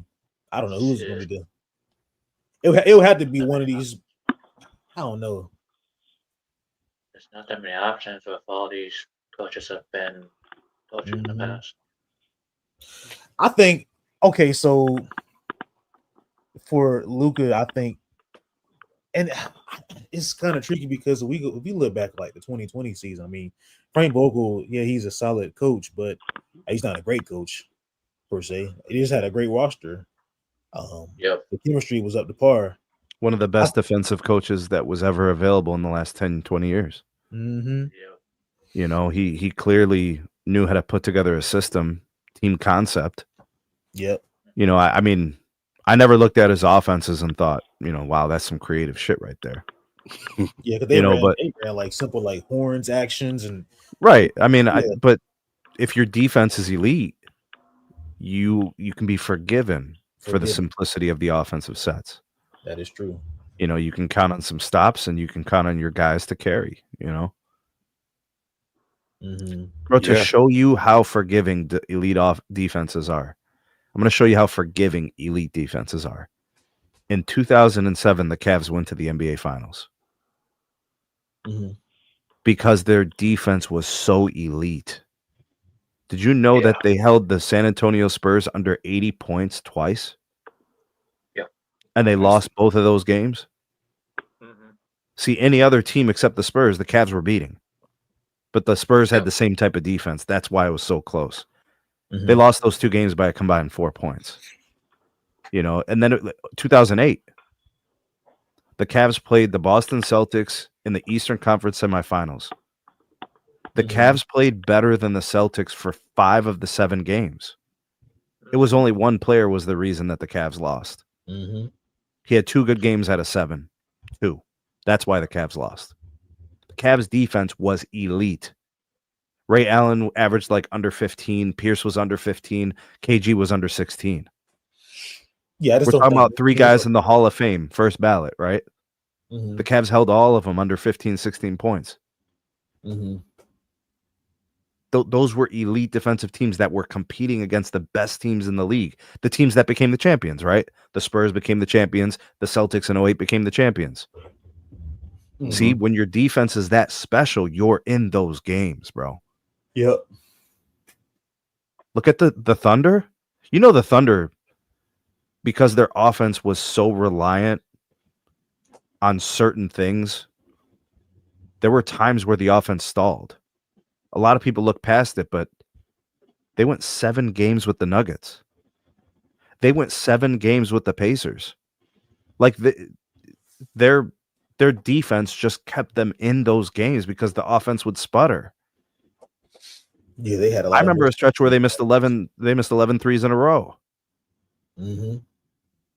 But their defense was so good, it gave SGA a little bit of time to rest. And they just, they'd fight to keep it within 2-3 possessions. Mm-hmm. That's elite defenses keep you in those games against any team. It's that crucial. Mm-hmm. Yeah, I think and I agree, man. Like when you look at like most like the championship teams, they've always had elite defenses. Or just typically they dominate, right? Typically they dominate. Mm-hmm. Like the Celtics, they had elite defense, and I would say for them, they was like a really well balanced team in 24, and then I would say the Nuggets, they were a well balanced team in 23. 22, Golden State, well balanced. Like I ain't gonna say their defense was elite, but they were just a well balanced team. Your defense needs to be really good. Really good. Your offense needs to be reliable. You can't be sputtering and going 6, 7, 8 trips down the floor with no field goals. Mm-hmm. You have to be more efficient than that. Right. So, go ahead. Granted, this, I know you're a Cavs fan. What is your prediction on the Lakers season? Man, the Lakers season is contingent upon how dominant Luka is. He sets the ceiling, mm-hmm. and then LeBron sets the floor. Mm-hmm. So, like, if LeBron is consistent and is able to perform at like the All-NBA level as last year, so like in January, February last year, LeBron was playing All-NBA first team. He was that good in January and February. Mm-hmm. I don't know how realistic it is to expect that this year and for how long he could do that sort of thing. Although I do think he's motivated. You got a lot of people questioning why he's getting paid $52 million. You got people questioning why is he still playing at this age. You got a lot of people questioning why does he seem to be making so many waves with the Lakers organization. That stuff can either explode or that can motivate. So we have to see what happens. Okay. So what is are you thinking that they're going to win at least 40 games, 50 games, 60 games? I think their ceiling is 50 games. I think it's more likely they'll be at like 47, 48 games. They'll finish in a top 4, I think. So they'll have the home court at least for the first series. They addressed a couple of needs. Bringing DeAndre Ayton was a position they had to address. So they did that. Marcus Smart will be a point of attack perimeter defender. They needed that. They didn't have it. The guys who could do that are on their bench, and they don't want to start those guys. You see what I'm saying? So, but like Luka, he could level up defensively and really help the team. LeBron, Okay, he Eric. could put more effort Brother. defensively, and that would help the team.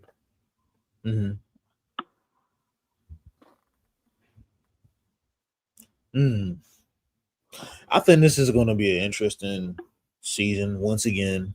But I do think it's going to become like somewhat of a roller coaster season for the Lakers. Like looking at the schedule, and I could be wrong. I'm looking at the stretch of games where I'm like, man. You know why the Lakers won 50 last year? Talk to Two me. reasons. They played good defense for 2 straight months, and they racked up wins. Right? January, February. And they benefited. I remember watching all those games and looking at the inactive players on the other teams. Some of the team's best players were injured every time the Lakers played them. So you were like the Celtics win they just straight up beat the Celtics. But there weren't really that many games like that. They had a couple of those quality wins during the regular season. They got their asses kicked by the Cavs. See, we knew what it was with the Lakers last year. You could see what it was. A lot of their wins came against teams with really bad records in that front half of the year, and then playing the good teams who had injured players. Like they were playing the Grizzlies when Ja Morant was out. Do you see what I'm saying? That makes the Grizzlies less competitive. You see, it gives the Lakers more wiggle room. You don't have to be at your best to beat a team that doesn't have their best player. You could be average. They had a lot of those games. I remember that. I don't know if you guys know. So I have a channel. I make videos. I have a book of notes, and I write down everything that I see when I watch games. And then at the end of each game that I watch, I write a conclusion. This is why this team won this game. This is how they won this game tonight. And a lot of times it boils down to the team who has a good player who's out. And that you see the team shot 38% from the field or 36% from the field. You're like, with this other guy, they probably would have played better. But that happened a lot last season. A lot.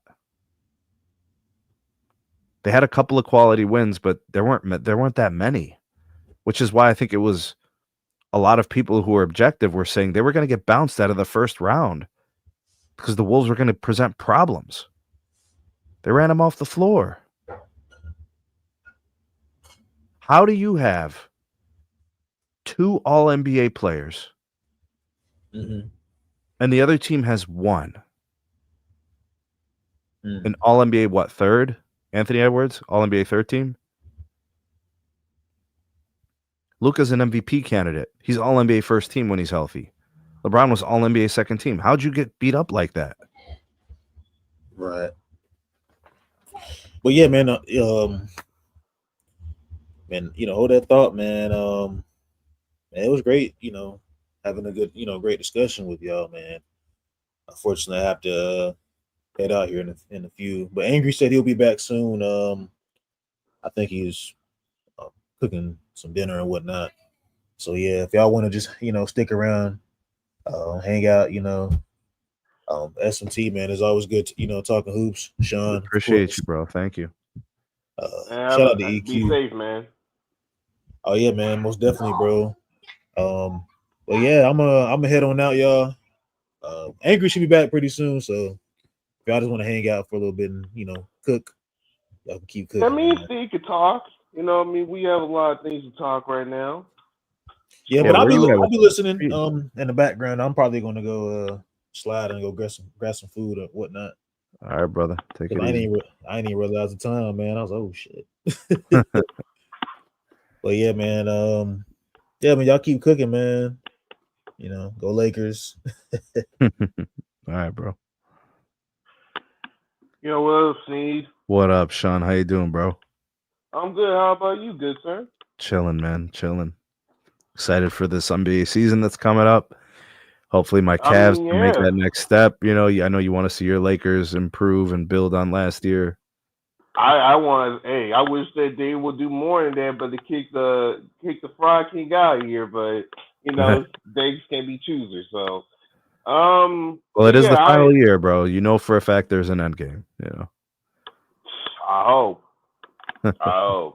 But yeah, man. All right, I know you're a Cavs guy, but what is the potential coach for the Lakers if they actually remove JJ Redick? Because I personally picked Sam Cassell I don't think as Sam their coach. Cassell is like a Laker type of coach, though. I mean, yeah, he played. He used to, he's a part of that rivalry. You know what I mean, with Boston Celtics and I think no, he wasn't on Denver. I'm not Denver, Detroit, but yeah, he was a part of that rivalry team. But the reason why I picked Sam Cassell because he brought the old school mentality that unlike these other guys out there who play in the modern field basketball. But if you have to choose, which coach do you think you might reconsider in thinking that hey, this is a good coach for your team, for my team per se? I don't know, man. I think we'd know more after the season. I don't think they're going to move on from JJ middle of the year. You know, they'll give him the full year and then after the season address it. But I do think he's a dead man walking. I don't think he's coaching there after this year. So there's definitely going to be a new coach because JJ's connected to LeBron and the LeBron era is done. The coach that comes in, they're going to want to. I mean, Luka's going to have a say. You know what I'm saying, Sean? Luka's going to have a heavy say in who comes in to coach that team. I mean, I get it, man, but coaches these days is hard to come by, especially when most of today's coaches are absolutely just mediocre and they everybody just there quits. for the check. Everybody quits on them. Everybody quits on all the coaches. Nobody wants to be coached. Nobody wants to be told you're not as good as you think you are. Like, could you imagine being paid $30 million a year and you're like the fourth best player on your team? And then your coach tells you you're not as good as you think you are, and then you want him fired. I don't even think it's because he tells you could fix this, you get better at this, you can improve this, and you're like, man, I make $30 million. You're a bum. Get out my face. What do you know about this? You never played in the league. I don't even think that these coaches are telling these players that they trash. I think they are giving more. No, it's not about trash, but they're like every coach has a dream, bro, to win a championship, to have players that believe in them, to have players that adopt and accept the mission. They want good soldiers. They want guys that'll play hard every play and every game and every night. And these guys have all these distractions, and they're all unfocused, and so you're trying to get them to buy in. And then as you wear out on them, they want you fired. And that's why you see see these organizations moving on from guys after a year or two. How are you going to build anything? I hear you on that, but I don't think that the coaches are being stern, are being stern with these players. I think these coaches are trying to adapt in the modern day as far as bringing. Because if they don't, Sean, they get fired. Then they get these. I know that, but you gotta hear me out first. Go ahead. Like they are trying to work with these players despite knowing that this is not how I usually want to coach. I know if I was having my own way, I would not let these players do the same thing like they usually do. You know, me going off social media between games, only doing shooting rounds and just doing stupid drills all day. I would have done much more. But I think the coaches are trying to do is to give more confidence and independence to not only to showcase that they can work with them, but also show that the front office that they don't have to be, be mailing with the, the mindset when it comes to these players. But again, like these coaches, these days, I think they are too buddy. They need to bring in that more of a stern feel, a more old school feel that does not really be buddy with them, and not to allow anyone, not even the front office, to get in their way of winning a championship. And unfortunately, nowadays not many people are going to do that. these coaches are, in some way, shape, or form, somewhat move like these players, except they're not, they're not on social media acting a fool. They're not, impregnating more of these hoes. I'm just being honest here. All right, I And got they, Sean. I got a case study for you. Right, okay, let's look back into league history. okay. In 2011, who was in the NBA Finals? The Lakers and the 76ers. 2011? Wait, You said, I thought you said 2001. 2000. No, 2011. Oh, 2011, you got the Heat versus the Mavericks. All right, good stuff. All right, so we're on the same page. Okay. The Heat lose in embarrassing fashion. Spoelstra realizes they can't win with the roster they have, the way it's constructed, and the way that LeBron played. So what does Pat Riley do? Pat Riley actually verbally said he thought about trading LeBron in the offseason. So I just want to make sure that's out there. And then Spoelstra goes to Oregon and hangs out with Chip Kelly to understand and learn the spread offense of his football team. And then realizes this is the kind of thing I need to do for my team